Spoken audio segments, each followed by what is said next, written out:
এই পটল আর চিকন করে আলু কেটে নিয়েছি। এইটা দিয়ে আমি একটা মানে গায়ে গায়ে মাখা একটা নশানো রান্না করবো আর কি। এখানে দিয়ে দিচ্ছে যে কাটা মরিচ তার পেঁয়াজ দিয়ে দিলাম। এবার আমি একে একে সব কিছু দিব। এই লবণ, স্বাদ মতো লবণ দিয়ে দিলাম। শুকনো মরিচের গুঁড়ো দিয়ে দিলাম। তারপরে দিব হলুদের গুঁড়ো দিয়ে দিলাম 1 চামচ। এবারে দিব আমি বাটা মশলা, ওই আদা রসুন জিরা একসঙ্গে বেটে রেখেছিলাম, ওটা আমি এই 1.5 চামচ দিয়ে দিলাম। এবারে আমি এটারে সুন্দর করে আমি মাখবো। এবারে আমি এইভাবে মেখে নেব।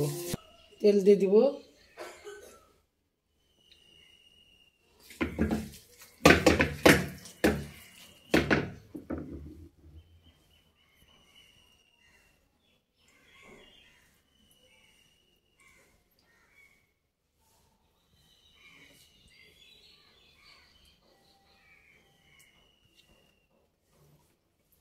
তেল দিয়ে দিলাম।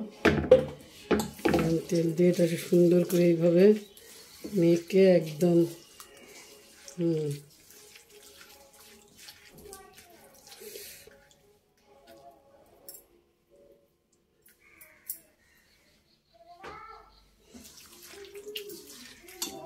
আর এই যে কাটা তরকারিগুলো আমি আস্তে আস্তে দিয়ে দিব।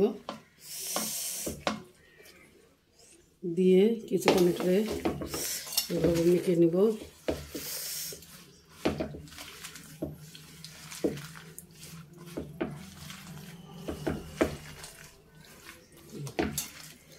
আবার বাকিগুলো দিয়ে দিলাম।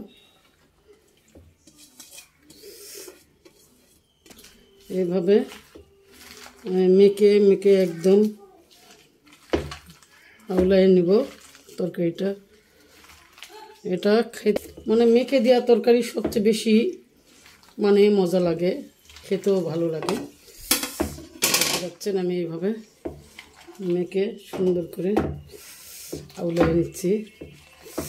দেখেন কতগুলো ছিল, একদম মেখে অল্প কিছু হয়ে গেছে। পানি দিলাম, আর একটু পানি দিলাম, বাস হয়ে গেছে।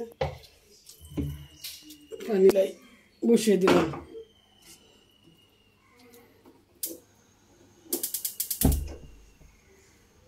এবার আমি ঢাকনা দিয়ে ঢেকে দেব। 10 মিনিট পর ঢাকনাটা খুলে দেখি কেমন কি। এবারে আমি কেটে রেখেছিলাম টমেটো আমি দিয়ে দিব। টমেটোটা দিয়ে নেড়ে চেড়ে, আর এই যে ভেজে রেখেছিলাম মাছ ভেজে রেখেছিলাম। এবারে আমি আস্তে আস্তে মাছগুলোও দিয়ে দিব।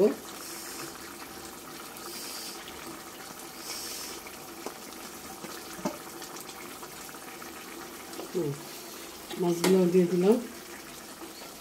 এবারে আমি সুন্দর করে টেনে এইভাবে, আমি বেশি নাড়াচাড়া দিব না, এইভাবে মাছগুলো বসিয়ে দিলাম।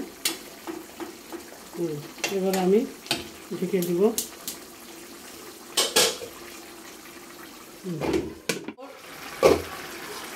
আমার তরকারিটা হয়ে গেছে, দেখতেই পাচ্ছেন। আমি এটা এখন চুলাটা বন্ধ করে দিব। বন্ধ করে দিলাম। এখন আমি এটা দ্বিতীয় রেসিপি নিয়ে রান্না শেষ হয়ে গেছে। আমি ট্যাংরা মাছ দিয়ে, আলু দিয়ে, পটল দিয়ে রান্না করেছি।